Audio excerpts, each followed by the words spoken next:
Second race on the Tuesday is the Arkle, which is always a really good race to get involved in. However, this year, I think the market speaks with the correct favourite. I'm not too sure about the second favourite, but we'll cover that off as we go.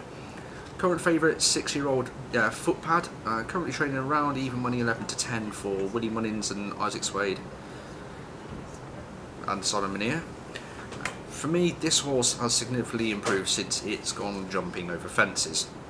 It's quick and accurate, doesn't give a lot of daylight, but that's what you want at times. Again, I'd like it to give a little bit of daylight sometimes, but you'll see from the form lines that we're about to go into that realistically it jumps better than most things in this race. There is one other horse I think will give it a good run for its money, and I'll cover that one off as well for you. Since these 3 wins have happened for Footpad, it has gone up just to £13, so you can see that although these victories have been impressive, it's not exactly gone up high in the weights, which is good, and that's what you want really. I'd be worried if this horse was getting bumped to £18–20 plus. He made all in a 4–6 winner by 11 lengths on soft to heavy ground over in Ireland. So we can see here that he doesn't mind leading from the front, and he's got the pace, he's got the stamina, and he's certainly got the engine to stay there as well.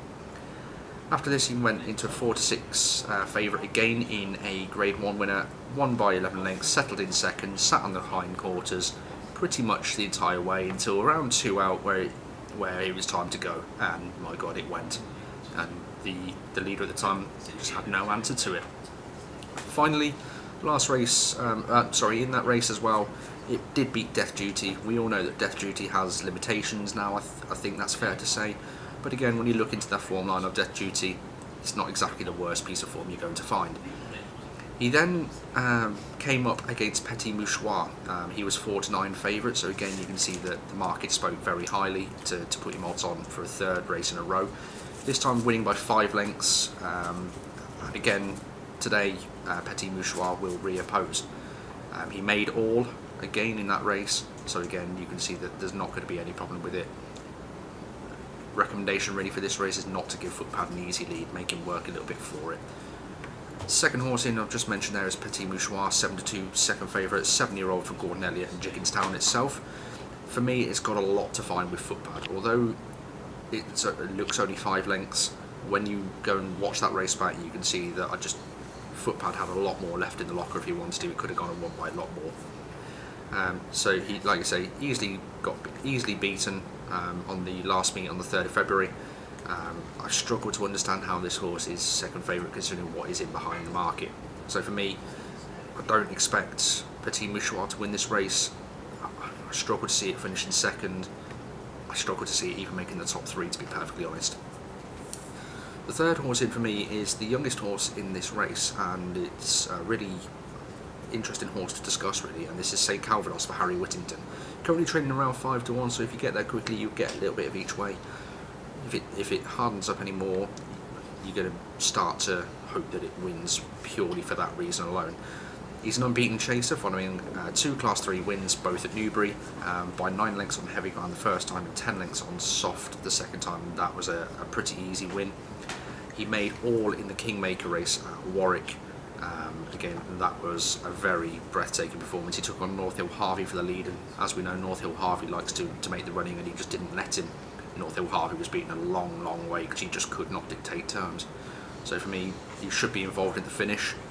Whether or not he's got the ability to go with Footpad, we'll find out. But at 5–1, I think that's probably where I'd be going for this race. We've got the next one in the market is So Royale, currently at 7–1 for Alan King, again for Mr Menier and Mr Swade, who are going to come up quite a lot during these podcasts. Again, 2 graded victories, a Grade 1 and a Grade 2. It was a bit interesting really. The Grade 2 win wasn't actually that impressive. The form is a little bit suspect to it, but the Grade 1 win was very impressive. He held him up at the back of the pack, coming down, jumping fluently, got a good sight of his fences, and then he kicked away to win quite comfortably really, and it was a good victory to get a bit of confidence into the horse before Cheltenham. The outside of the field for me, 11–1 currently for Nicky Henderson, is Brain Power. As we know, he's fallen on his last couple of starts behind So Royale and under So you can see that even if he was involved at the finish, it was a high quality race of horses in there that have got pure guaranteed Cheltenham form. They're bringing form in, and they're horses that are prominent in the market for the right reasons. Does need to improve his jumping, but if he can do that, he should be involved in the finish. So for me, Footpad wins the Arkle, I think. St Calvados will be close in behind. I wouldn't be surprised if it went the other way. At the prices, I'd probably be back in St Calvados just on the basis that Footpad is too short for me. Although he is the most likely winner, I might even be playing the reverse forecast market for this race alone.